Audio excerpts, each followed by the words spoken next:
تعاون کونسل کی سعودی عرب پر حوثیوں کے بیلسٹک میزائل حملے کی شدید مذمت۔ ایران نے سعودی عرب کی فضائی حدود کی خلاف ورزی کر دی اور جو ناکہ بندی سعودی عرب کی تھی وہ توڑ دی ہے اور اپنا ایئر لائن حوثی وفد کو لے کے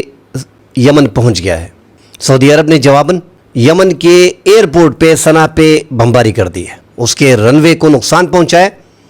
یمن کے حوثی باغیوں نے سعودی عرب کا ایک ڈرون تباہ کر دیا ہے۔ اس کی تصویر بھی دوستو آپ اپنے سامنے دیکھ سکتے ہیں کہ کتنا بڑا یہ ڈرون ہے جو کہ سعودی عرب نے یمن کی طرف بھیجا تھا تاکہ وہاں پر حملے کر سکے، لیکن یمنیوں نے یہ ڈرون تباہ کر دیا۔ تو یہ آپ کیا دیکھ رہے ہیں جو حوثیوں کا اور یہ جو معاملہ ہوا ہے، اور ہم ایک ٹریٹی میں بھی ہیں سعودی عرب کے ساتھ، تو یہ بڑا ایک ٹائٹ روپ ہے، کیسے دیکھتے ہیں جلال صاحب؟ پاکستان نے بہت واضح اور دو ٹوک انداز میں سعودی عرب پر حوثیوں کے حملوں کو لے کر بیان جاری کر دیا ہے۔ یہ حوثیز والا فرنٹ بھی کھولنا بہت ضروری ہوگا کیونکہ وہ بھی ایرانین پراکسی ہے، اس فرنٹ کو کھولے بغیر تو آپ ایران کو ویک نہیں کر سکتے۔ کیونکہ میرے جیسے چند لوگ بار بار توجہ دلانے کی کوشش کر رہے تھے کہ جس آگ سے آپ کھیل رہے ہیں نہ چھلانگ لگائیں اس میں،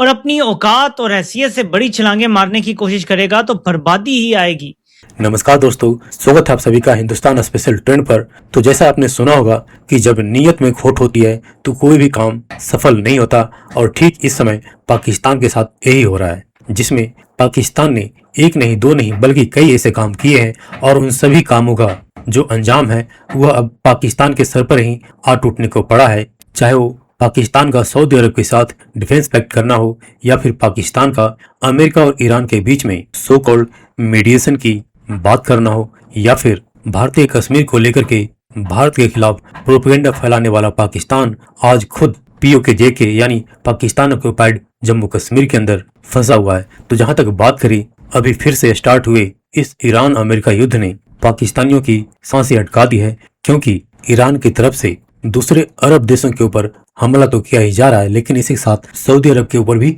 حملہ شروع کر دیا ہے، جس کے ساتھ پاکستان نے اس جوش خروش کے ساتھ ڈیفنس ڈیل کیا تھا کہ ایک تو سعودی عرب پاکستان کو پیسہ دے گا اور دوسرا اسرائیل کے خلاف پاکستانی لڑیں گے، جبکہ اس میں حقیقت یہ ہے کہ پاکستانی آرمی اسرائیل کے خلاف کیا لڑتی، جو ابھی خود ہی اپنے گھر میں ہی بی ایل اے اور ٹی ٹی پی سے پٹ رہی ہو۔ لیکن پاکستانیوں نے یہ نہیں سوچا تھا کہ سعودی کے ساتھ ڈیفنس ڈیل میں پاکستان ایران کے سامنے ہوگا۔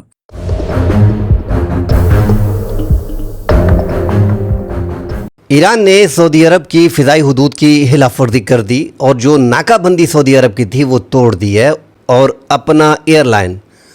حوثی وفد کو لے کے یمن پہنچ گیا ہے۔ سعودی عرب نے جواباً یمن کے ایئرپورٹ پہ صنعاء پہ بمباری کر دی ہے، اس کے رن وے کو نقصان پہنچا ہے،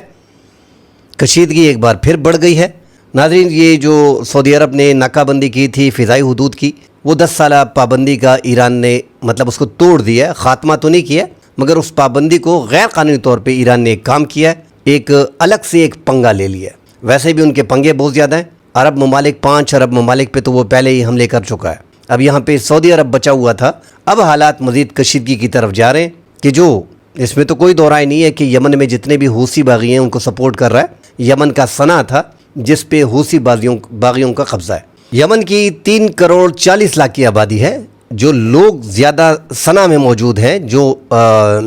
علاقے حوثیوں کے قبضے میں ہے وہاں پہ آبادی زیادہ ہے۔ رقبے کے لحاظ سے جو صدارتی لیڈرشپ ہے، جو اقوام متحدہ کی منظور شدہ حکومت ہے، ان کے پاس رقبہ تو زیادہ ہے مگر وہاں پہ لوگ کم ہے جن کو سعودی عرب کی حمایت حاصل ہے۔ اب حوثی باغیوں میں زیادہ خطرہ وہاں پہ کیوں پیش آ رہا ہے؟ کیونکہ ان کو ایران کی جو مدد ہے تو ان کے پاس ہر ٹائپ کے میزائل ان کے پاس ہیں، اور ان کے پاس ڈرون موجود ہیں، دیگر ہتھیار ان کے پاس لیس ہیں۔ اور ابنائے ہرمز جس طرح 20% تیل اور 30% گیس اور سارے جو عرب ممالک ہیں 80-85% اشیاء خوردنوش یہاں سے جاتی ہے، یورپی ممالک سے، چین سے، بھارت سے، پاکستان سے اور دیگر ممالک سے۔ اسی طرح باب المندب جو ہے وہاں پہ بھی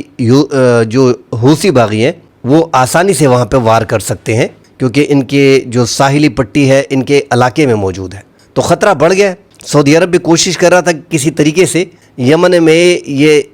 حوثی باغی جو ہے ان کا خاتمہ کیا جا سکے کسی نہ کسی طریقے سے، مگر ناظرین یہ معاملات تو ان کے کافی پرانے چلے آ رہے ہیں، اور وہاں پہ ہم نے دیکھا کہ خانہ جنگی کی کیفیت تھی، لوگ